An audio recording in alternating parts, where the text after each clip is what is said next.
People get so caught up in, I've heard those cliches. If I see on Instagram or Facebook where, well, man got to be, I got to be so lost in God that a man got to seek God to find me. I've heard that many times. But people are unaware of how hard that really is to be so in love with God that nothing else matters. And making God number one in our hearts is probably one of the most difficult things that any human being will have to do because there's so many options. I tell people, there's a big difference between scarce and surplus.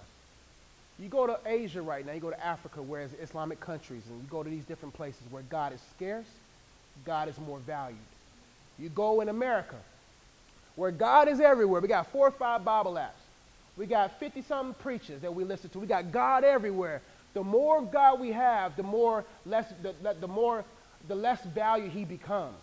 And so when it comes to living in an area where there's so much God, we got to get to a place where we say, no. Let me zone in and specifically anchor myself on the one true God and love him like never before. And that's not easy, especially when you got a heart that wants what it wants.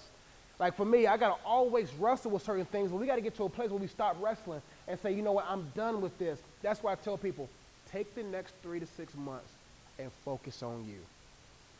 All you got to do, the next 3 to 6 months and say, God, is you and me. If that means, say, telling the church, hey, I can't serve in this capacity. If that means you go to work and you just 8 o'clock to 5 o'clock, you at work and you're good, but the rest of the time is you and God, you got to start making cuts now so that can become a reality for you.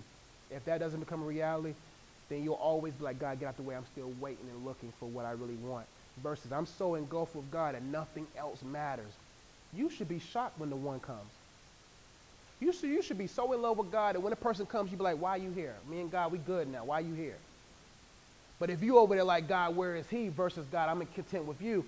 Then if you're a person that says, God, I'm so content with you, I'm not even worried when or if she or he comes. I'm so content in you. When you realize just how enough God is, you be like, you know what, God? You and me forever. It's so sad that many people, if they made it to heaven, will probably be disappointed because they love this life more than they love eternity.